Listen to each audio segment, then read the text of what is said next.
wabarakatuh. Selamat pagi dan salam sejahtera untuk kita semua. Perkenalkan, nama saya Rahmat SPD. Saya mengajar mata pelajaran produktif otomotif di SMK Negeri 1 Air Putih, Kabupaten Batubara, Provinsi Sumatera Utara, sekaligus sebagai mahasiswa PPG dalam jabatan tahun 2022 kategori 1 gelombang 2 program studi pendidikan teknik otomotif di LPTK Universitas Negeri Medan dengan nomor peserta 209198333111. Saya akan melaksanakan uji kinerja di SMK Negeri 1 Air Putih tepat hari ini Senin 12 Juni 2023 bertempat di bengkel teknik kendaraan ringan otomotif SMK Negeri 1 Air Putih. Berikut video praktek pembelajaran saya. Assalamualaikum warahmatullahi wabarakatuh. Waalaikumsalam warahmatullahi wabarakatuh. Selamat pagi semuanya. Pagi. Gimana kondisi hari ini? Baik. Sehat ya? Oke, sebelum kita memulai kegiatan belajar kita hari ini, supaya lebih diberi keberkahan, ada baiknya kita berdoa dulu. Tolong pimpin doanya, Pak Irul, ketua kelas. Ya, gerak. Sebelum kita memulai pelajaran, marilah kita berdoa menurut agama dan kepercayaan kita masing-masing. Doa mulai.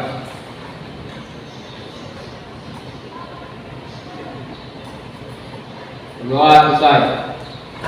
Pada Bapak Guru kita, beri salam. Selamat pagi, Pak. Ya, selamat pagi. Oke ya, hari ini kita ketemu kembali. Sebelumnya kita yel-yel dulu ya. Ya, Pak. jadi yel-yel seperti biasa kita, paham ya? Paham. Coba dulu. SMK. Bisa. SMK. Hebat. SMK Negeri 1 Air Putih. Oke, sebelum kita memulai, saya akan melaksanakan prosesi ya. Jadi nanti ketika saya panggil, tolong angkat tangannya. Aldiansyah, Andika Jaya Suara, Calvin, Dava, Kakak, Muhammad Fahri Pratudya, Muhammad Tri Alwino, Muhammad Fairu, Muhammad Naufal, Reni, Tiopian, Teja. Iya. Satu orang tadi yang kita ada ya. Oke. Selanjutnya kita bertemu kembali dengan saya di mata pelajaran pemeliharaan mesin kendaraan ringan. Ya. Minggu lalu kita sudah belajar tentang EMS ya. Siapa yang tahu apa itu EMS? Oke, Andika. EMS adalah engine management system. Engine manajemen sistem ya, yang berkaitan dengan sistem injeksi yang ada di mobil. Komponen EMS itu apa ya? Ya, Pertama itu ya, ECU, kedua sensor, ketiga aktuator. Ketiga aktuator ya. Ada ECU, ada sensor dan ada aktuator. Itulah komponen EMS. Selanjutnya, kira-kira sensor. Ya, sensor ini kan kalau sekarang itu udah familiar sama kita ya, kita dengan sensor. Baik itu sepeda motor ataupun mobil itu ada sensornya. Kira-kira kalau di mobil itu apa aja sensornya? Coba Saya Pak, ya Pak dulu. ada TPS, DSC, dan CKP sensor Pak. CKP sensor. Nah, itu salah satu sensor yang ada di mobil, ya, sistem injeksi atau engine management system. Jadi kalau kita kaitkan di kehidupan sehari-hari ya, EMS EMS itu ibaratkan kita ini manusia, ya kita manusia, kita punya apa? Oh, Akal. ya baru apa lagi? Panca indera, baru apa lagi? Ada tangan, ada kaki. Nah itu juga kita jelaskan. Jadi kalau dia tadi seperti yang disampaikan oleh Fairu, EMS itu ada ECU, ya berarti ECU itu adalah otak kita. Sedangkan sensor panca indera, aktuator geraknya ya seperti tangan, kaki gitu. Jadi sistem kerjanya itu adalah ya ketika panca indera kita misalnya kulit ya, kulit kan termasuk panca indera. Ketika panas kira-kira apa yang kita lakukan? Kita panasan ini keringat, apa yang kita lakukan? Tentu ya kan cari kipas. Berarti kan sinyalnya itu dari mana? Dari panca indera kita, baru dikirim ke otak. Ini panas nih, harus dingin, berarti harus dipasang atau berteduh. Ya, ketika panca indera itu sudah memberi sinyal ke otak, otak ini akan memerintahkan kaki, tangan, seperti itu. Nah itulah dia. Jadi ketika sensor mendapatkan sinyal, dia akan mengirim ke ECU. ECU-nya akan memerintah aktuatornya. Nah, seperti itu. Contoh, ya, contoh misalnya mobil hidup, ya, mobil itu menyala.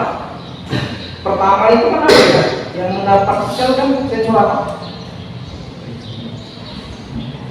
DPS dulu ya, kita masuk bahan bakar. Ketika masuk bahan bakar kan, dia memberikan sinyal, nyala ke mana? Ke ECU. Baru ECU memerintahkan apa? Aktuatornya apa? Injektor. Karena injektor itu menyemprotkan bahan bakar dan udara. Nah, jadi seperti itulah contoh kecil dari penerapan EMS ini di dalam kehidupan sehari-hari. Ya. Oke, selanjutnya ya, coba lihat slide.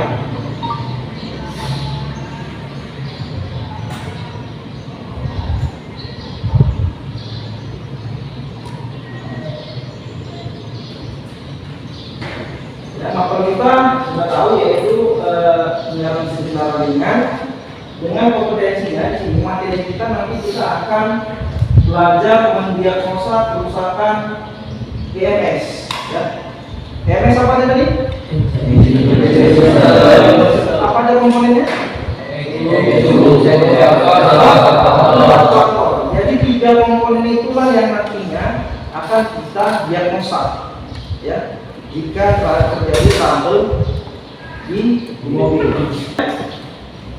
Tujuan pembelajaran kita, ya, tujuan pembelajaran kita berkaitan dengan materi mendiagnosa sistem engine management system. Yang pertama itu tadi kalian dapat melakukan atau menentukan pemeriksaannya secara manual atau secara otomatis dengan menggunakan scanner.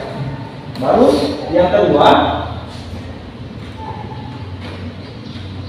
ya, yang kedua kalian dapat mendiagnosa. Nah, di sini nanti kita ya untuk melakukan diagnosanya kita menggunakan scanner. Ya, kalian mendiagnosa kerusakannya dengan menggunakan scanner. Baru terakhir kalian bisa menyimpulkannya. Ya, kalian bisa menyimpulkannya. Misalnya IATS-nya rusak. Dari mana kita tahu rusak? Berarti kan kita periksa, kita ukur. Hasil ukuran akan kita bandingkan dengan hasil standarnya. Kalau nggak sesuai standar artinya apa? Rusak, ya. Berarti harus kita perbaiki atau kita ganti. Kira-kira diperbaiki atau diganti? Bisa nggak sensornya dibelah? Tidak. Bisa ya. Berarti harus Diganti. Oke. Tadi sudah saya sampaikan tujuan pembelajaran kita. Selanjutnya di sini saya akan menampilkan sebuah orientasi masalah. Ya, saya akan menampilkan sebuah video yang mana video ini akan menampilkan sebuah orientasi masalah yang timbul pada mobil, yaitu lampu minnya menyala. Coba ya kita perhatikan dulu.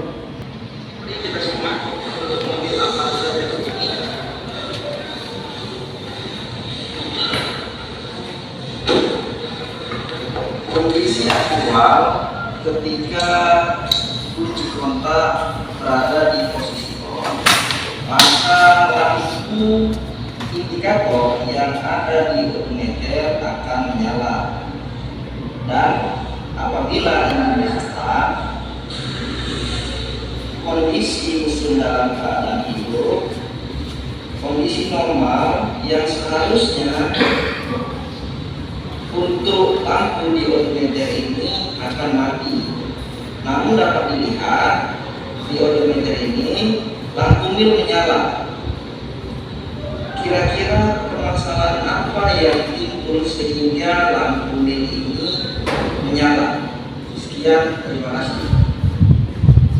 Oke ya, jadi di slide tadi ya sudah muncul ada sebuah permasalahan yang timbul pada kendaraan ini. Ya, lampu milnya menyala, atau lampu cek engine-nya menyala ketika kondisi kendaraannya on, hidup, mesinnya hidup. Seharusnya apa? Mati. Nah, jadi kita ibaratkan itu kalau kita lagi di jalan, misalnya yang paling rentan itu di jalan tol, kan? Kalau di jalan tol, kalau udah ada trouble, susah. Apa susahnya? Kita kena orang tol nanti derek mobil, kan seperti itu. Jadi ketika kita berkendara tadi, tiba-tiba lampu cek engine itu menyala. Kayak mana kondisi kita kira-kira? Was-was enggak? Was-was ya. Iya. Ini apa ini? Apa trouble-nya ini? Kok tiba-tiba lampu menyala? Kan seperti itu. Nah, disinilah permasalahan yang nantinya akan kalian selesaikan. Jadi nanti ya masing-masing kelompok, nanti saya bentuk kelompok, akan menentukan cara, ya, menentukan cara mendiagnosa. Di sini nanti kalian tentukan. Jadi dengan menggunakan apa? Scanner. Dan lihat apa yang menjadi masalah, cukah, sensorkah atau aktuator. Nah, seperti itu. Ya. Jadi kondisi real mobil itu ketika kita dari katanya kunci kontak on, itu kan hidup semua lampunya. Ya kan? On itu kan berarti mesin itu hidup. Tapi sumber energi ataupun tegangan dari baterai itu sudah mulai mengalir ke sistem listrikan, baik itu listrikan bodi ataupun listrikan mesin. Nah, jadi ketika di start, berarti mobil itu kan menyala. Nah, seharusnya lampu milnya tadi juga mati. Nah, kalau kita lihat odometer, kita sebutnya kalau bahasa teknik kan odometer. Kalau bahasa sehari-hari kita mungkin speedometer kan gitu. Ketika odometernya itu lampunya menyala, berarti ada trouble. Nanti ya permasalahan itu akan kita selesaikan. Jadi sedikit kita mengulas. Ini tadi mungkin sudah kita sampaikan sensor ya. Itu ada ini sensornya. Sensor ini tadi akan memberikan sinyal ke ECU. Lalu ECU ini akan memerintahkan aktuatornya. Ya, berarti kan yang dapat sinyal dulu dari sensor. Sensor ini akan memberikan sinyal ke ECU. Lalu ECU-nya akan memberikan sinyal ke aktuator. Contoh tadi adalah TPS ya, throttle position sensor. Nah, ketika TPS memberikan sinyal ke ECU, maka ECU akan memberikan sinyal ke aktuator. Aktuatornya apa? Injektor. Injektor tadi. Nah, ini dia. Ya. Lagi, ya. Selanjutnya, di sini nanti kalian akan melakukan diagnosa di mobil. Nah, jadi untuk itu boleh membentuk kelompok. Tuanya ada Pairu, ya. Kelompok 1, kelompok 2 ada Andika, ya. kelompok 3 ada Randy, dan kelompok 4 ada Fadil. Ya, jadi masing-masing ketua sudah saya tentukan, dan ketua tinggal pilih anggotanya. Silakan membentuk kelompoknya masing-masing.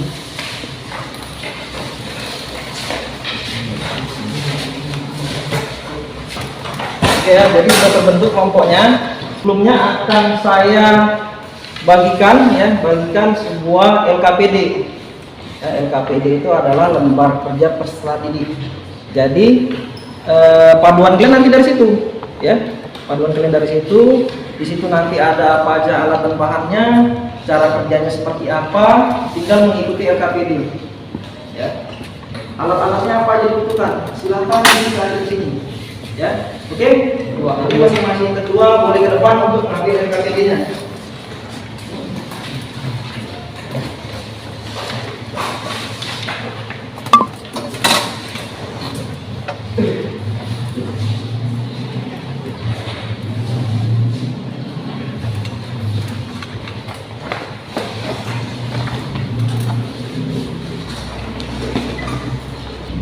Oke ya, jadi masing-masing sudah mendapatkan LKPD. Coba LKPD-nya dibaca-baca dulu, dipahami.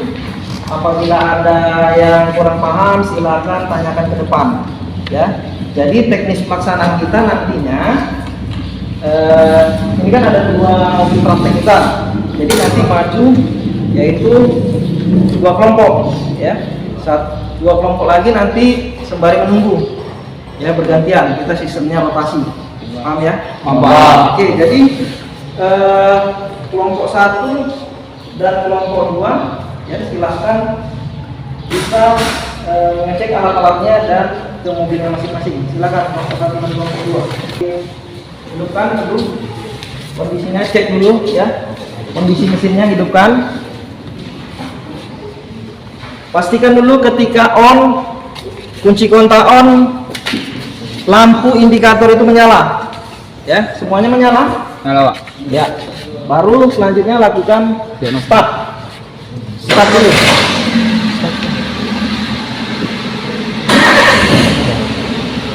Gimana untuk kondisi lampu nil menyala? Nyala, Pak. Kelompok 1 menyala, kelompok 2 menyala. Nah, jadi kan begitu ada trouble, ya, trouble ataupun permasalahan. Selanjutnya kan kita sudah tentukan tadi di sini kita menggunakan scanner, ya, menggunakan scanner, yaitu kalian bisa mengeceknya, ya, bisa mendiagnosisnya. Silakan didiagnosis. Apa penyebab lampu check engine atau lampu mil itu menyala? Yang muncul Cek temperatur, Pak. ITS. ya, ITS. Oke, coba di-erase dulu. Jangan-jangan itu masih data lama. Masih muncul? Masih, Pak. Berarti Masih, ya. berarti yang trouble itu. Silakan diselesaikan dulu trouble-nya. Yang muncul di scanner tadi apa? ITS. Di-erase hilang? Nggak hilang. Berarti itu trouble-nya. Silakan diselesaikan trouble-nya.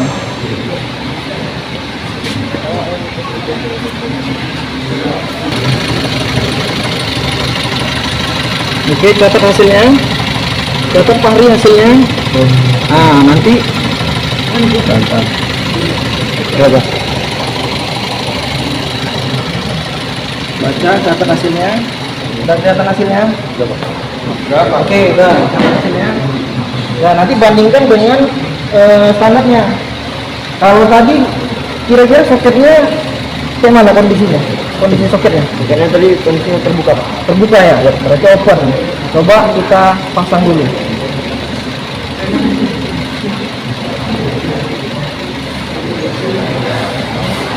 Ya, coba dilakukan penyekanan ulang. Transisinya RPM, engine speed, ambil rata-ratanya aja.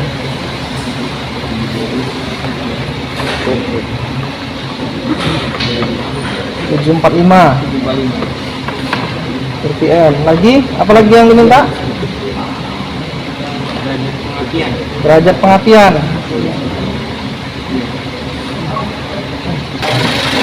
Sensornya lepas Pak. Soketnya terlepas. Oke, coba diperbaiki dulu.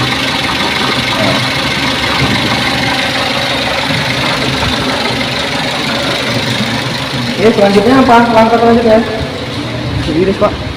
Diiris.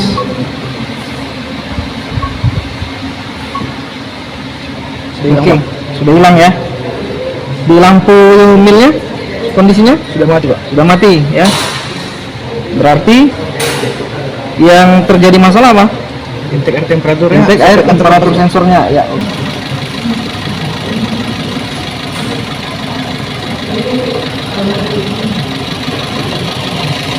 Batunya dari kanan ke kiri.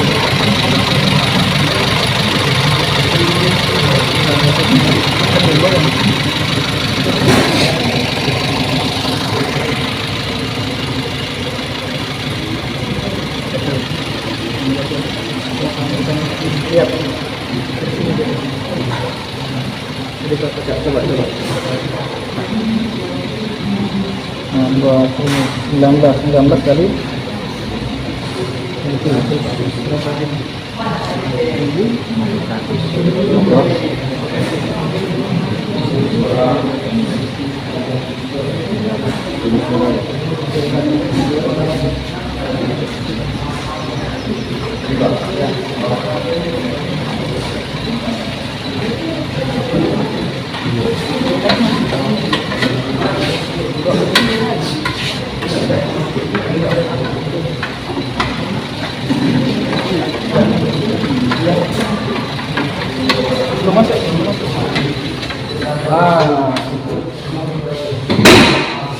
Oke, silakan kelompok 4 beres-beres.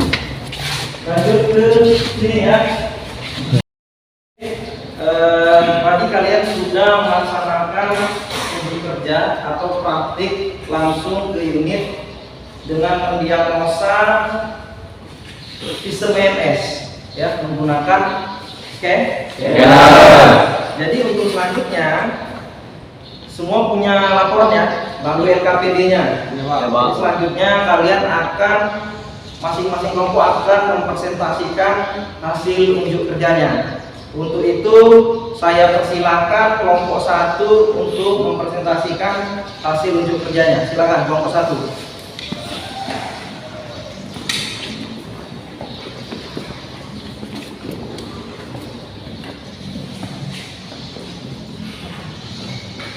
Assalamualaikum warahmatullahi wabarakatuh. Waalaikumsalam warahmatullahi wabarakatuh. Selamat pagi. Kami dari kelompok 1 ingin mempresentasikan tentang scanner kami, tentang lampu indikator dan fungsimal yang dibacakan oleh Pak Ibu. Terlebih dahulu kami memperkenalkan diri dari saya Kakak Irawan. Saya Muhammad Fairu. Saya Muhammad Naufal. Saya Muhammad Fairu. Saya Muhammad Riani binti Kastoro. Dan di sini saya akan membacakan hasil scanner kami tentang lampu indikator. Untuk yang pertama adalah penggunaan scanner tentang temperatur pendingin dengan hasil pemeriksaan 85 Celcius. Yang kedua dengan baterai dengan hasil 13,9. Yang ketiga putaran mesin dengan hasil pemeriksaan 745 dan derajat pengapaian 6 derajat. Yang hasil pemeriksaannya itu adalah 6 derajat. Kemudian tekanan atmosfer yaitu 100 kPa. Dan yang terakhir adalah tekanan bahan bakar dengan hasil pemeriksaan 288. Kemudian pembacaan data teropol kode DTC. Yang pertama adalah CMP dengan kode P0340. Kemudian CKP dengan hasil pemeriksaan P0335. Dan yang ketiga adalah MAP dengan hasil P0105. Dan yang keempat adalah TPS P0120. Kemudian yang ketiga adalah penggunaan akumeter dengan hasil pemeriksaan yang pertama adalah 1 MAP 3,5 volt, 2 TPS dengan hasil pemeriksaan 0,7 volt, dan yang ketiga adalah CKP dengan hasil 6,2 volt. Yang keempat adalah CMP dengan hasil 1,5 volt. Oke, jadi kesimpulan dari pemeriksaan di unit mobil kalian apa? Bagus atau tidak? Tidak. Hah? Tidak, Pak. Berarti harus perlu diperbaiki atau diganti ya. Oke. Jadi mereka sudah mempresentasikan hasil unjuk kerjanya. Untuk lebih menyempurnakan hasil presentasi mereka, saya buka sesi tanya jawab. Ya, jadi masing-masing kelompok boleh bertanya ke kelompok satu. Ya, apa yang kurang menurut kalian? Untuk itu saya persilakan masing-masing kelompok siapa yang akan bertanya dengan kelompok satu. Silakan. Ya, namanya siapa? Saya dari kelompok 3. Saya dari kelompok 3 dengan bernama Santrepani ingin menanyakan kepada kelompok 1 tentang fungsi TPS dan cara kerjanya. Oke, terima kasih Ihsan ya. Tadi Ihsan bertanya tentang sistem EMS, yang mana sistem EMS itu salah satunya adalah sensor yang berkaitan dengan yang ditanya Ihsan itu adalah sistem sensor TPS. Ya, bagaimana kerja dari sensor TPS itu? Untuk itu kepada kelompok 1 saya persilakan. Saya akan menjawab pertanyaan dari Santrepani. Fungsi TPS sensor untuk mendeteksi perubahan yang terjadi pada throttle gas dan sudut yang benar. Cara kerjanya, layaknya karburator, letaknya terpasang menyatu dengan throttle body, serta selalu terhubung dengan valve atau katup gas. Sekian jawaban dari kami. Oke, bagaimana Ihsan dengan jawaban mereka? Mas Pak. Bisa diterima? Ya, itulah jawaban dari kelompok 1 ya. Diibaratkan mereka sesuai dengan mobil konvensional ya kan. Kalau di konvensional itu karburator, tapi kalau di injeksi dia throttle body. Letaknya di throttle body TPS itu ya. Dan fungsinya apa? Untuk mendeteksi sudut bukaan dari katup throttle. Oke, tepuk tangan dulu untuk kelompok 1. Nah, silakan dulu. Sekian hasil presentasi dari kami. Assalamualaikum warahmatullahi wabarakatuh. Waalaikumsalam warahmatullahi wabarakatuh. Silakan kembali ke tempat. Ya, kelompok 4 kita persilakan untuk mempresentasikan hasil kerja mereka mengenai diagnosa dari sistem EMS. Untuk itu kelompok 4 saya persilakan.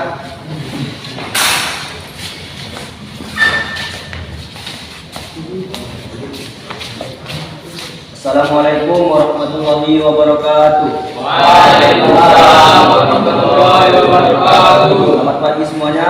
Pagi.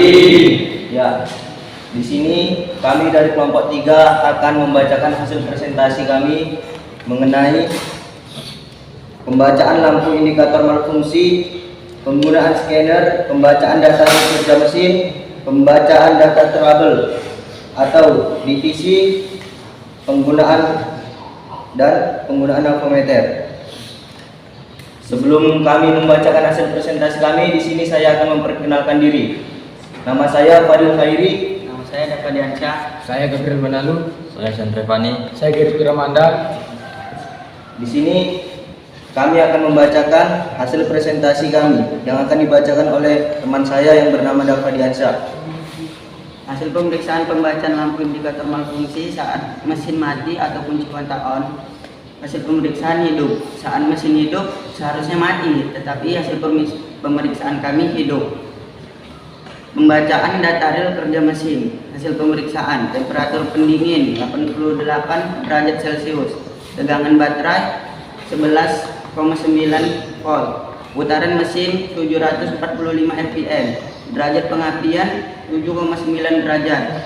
Tekanan atmosfer 100 kPa. Tekanan bahan bakar 320 kPa.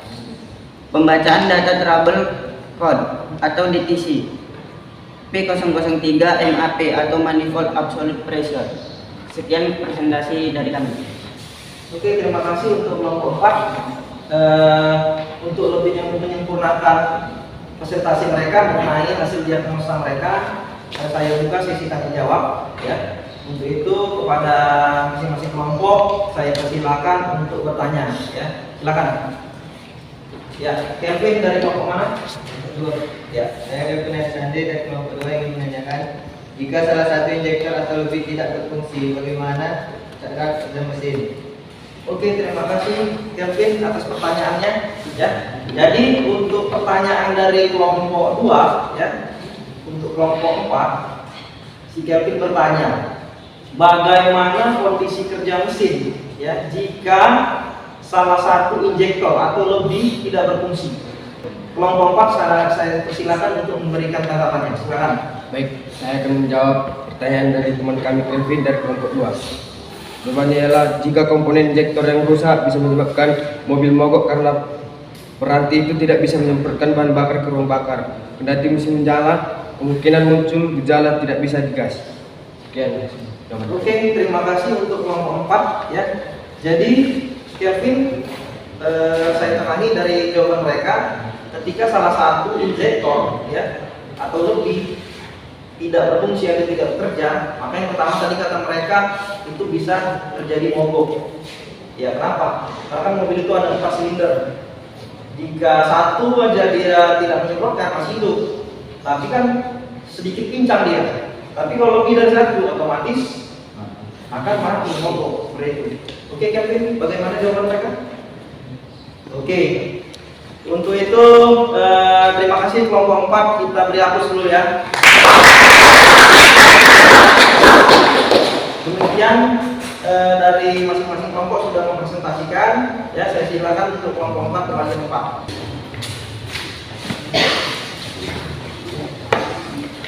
Oke ya, jadi semua sudah mempresentasikan hasil diagnosanya mengenai MS ya.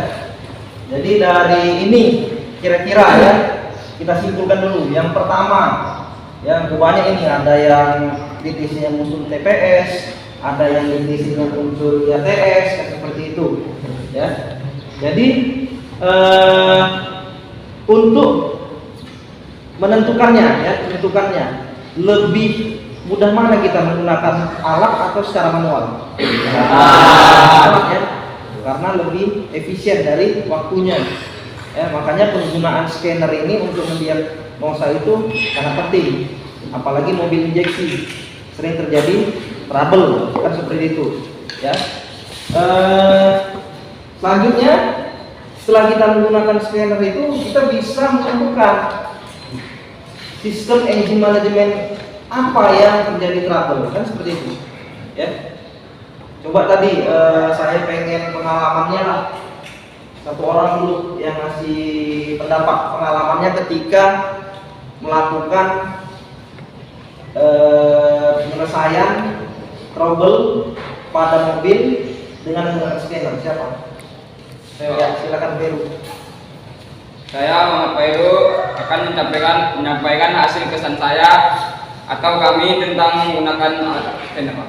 Ya, silakan. Menurut saya, dengan terutamanya adanya scanner, saya sangat terbantu dalam mengetahui kerusakan pada sensor mobil. Dan menurut saya, dengan adanya scanner, saya jadi bisa lebih hemat waktu. Oke, saya sekali jawabannya. Tepuk tangan dulu.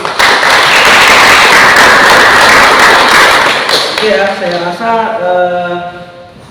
pemahaman kalian sudah bertambah ya tentang sistem EMS ini, apalagi cara menggunakan scanner ya. Jadi tadi saya sudah melakukan penilaian ya, penilaian sikapnya dari awal ya, kita masuk terus kita melakukan unjuk kerja sampai kalian presentasikan unjuk kerja kalian, sikapnya sudah saya nilai, juga keterampilannya ya, keterampilannya ketika menggunakan alat ya, membaca scanner, nah situ juga sudah saya nilai. Selanjutnya yang akan saya nilai itu adalah pengetahuan ya. Jadi nanti di sini akan saya berikan lembar soal ya yang akan kalian kerjakan. Tapi sebelumnya lebih baiknya kita susun lagi ya, biar rapi. Silakan disusun lagi bangkunya.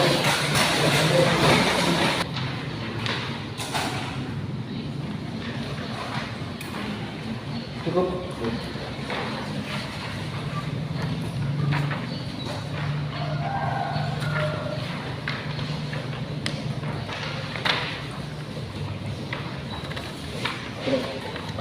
Kurang pas.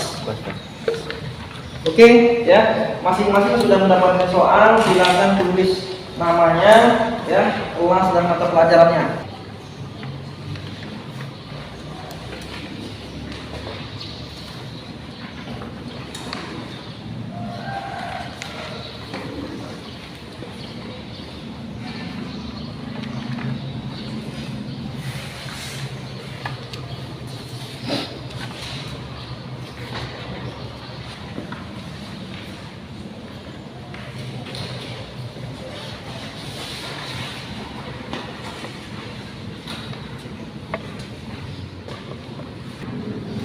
Oke ya, selesai. Ya, dari belakang ya kumpulkan ke depan. Dari belakang kumpulkan ke depan.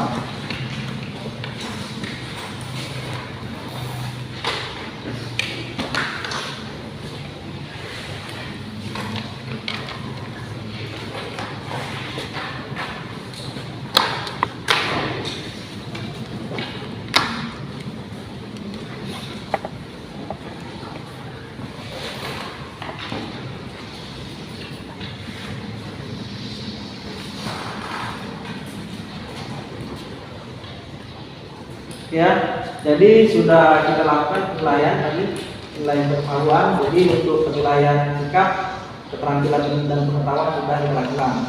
Jadi untuk pembelajaran hari ini, ya, pembelajaran hari ini, kira-kira apa kesimpulan yang bisa kita tarik? Ya, Pak Dim. Kesimpulan yang bisa kita ambil adalah kita mampu menggunakan alat bantu yaitu scanner dan mampu membaca kerusakan atau trouble yang terjadi pada mobil tanpa harus menjampernya, dan pekerjaan kita menjadi lebih efisien. Oke, terima kasih Pak Dim. Tepuk tangan untuk Pak Dim. Yang mau memberikan saran kesimpulannya untuk pembelajaran kita hari ini? Siapa lagi? Andika? Ya, silakan.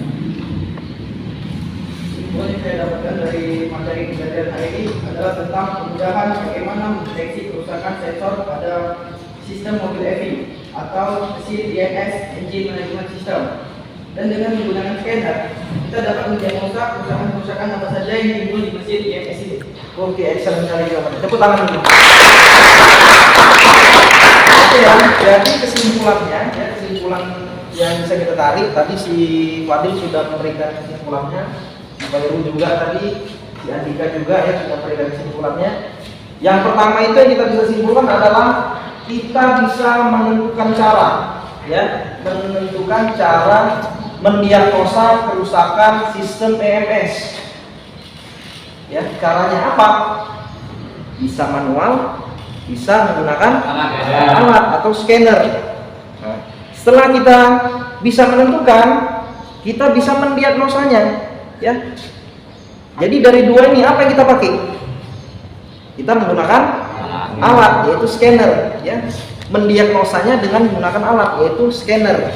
Nah, itu yang kedua. Baru yang ketiga, ya, yang ketiga kita bisa menyimpulkan, ya, menyimpulkan sistem EMS tadi apa yang terjadi trouble, ya, engine management systemnya apa yang terjadi trouble, ECU-nya kah, apalagi sensornya atau aktuatornya, seperti itu, ya. Jadi kesimpulan itu, pertama kita bisa menentukan cara. Yang kedua, kita bisa mendiagnosanya dengan menggunakan alatnya. Yang ketiga, kita bisa menyimpulkan kerusakannya apa. Nah, itu dia. Jadi pembelajaran hari ini itulah kesimpulan kita, ya. Untuk selanjutnya, pertemuan kita selanjutnya, setelah kita melakukan diagnosa, kita akan melakukan perbaikan. Nah, jadi materi kita selanjutnya yaitu berkaitan dengan memperbaiki kerusakan engine manajemen sistem, ya, dengan menggunakan alat atau scanner. Mungkin kita cukupkan pertemuan kita hari ini. Mudah-mudahan pemahaman kalian semakin bertambah, ya. Jadi nanti kalau ada mobil tangga yang rusak, oh bisa Pak, bisa Bu, bawa ke sekolah kami ada alatnya, biar kami ngecek. Mungkin itu aja pertemuan kita hari ini. Sebelum kita tutup, ada baiknya kita berdoa dahulu supaya pertemuan pembelajaran kita hari ini mendapat keberkahan. Untuk itu ketua kelas Pak Heru silakan pimpin doanya. Ya, bro. Sebelum kita pulang, marilah kita berdoa untuk agama dan kepercayaan kita masing-masing. Berdoa dulu.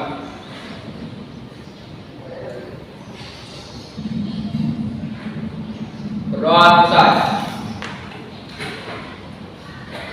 Ya, sekian ya pertemuan kita. Saya tutup dengan wabillahi taufiq wal hidayah. Assalamualaikum warahmatullahi wabarakatuh. Waalaikumsalam warahmatullahi wabarakatuh. Selamat pagi. Pagi.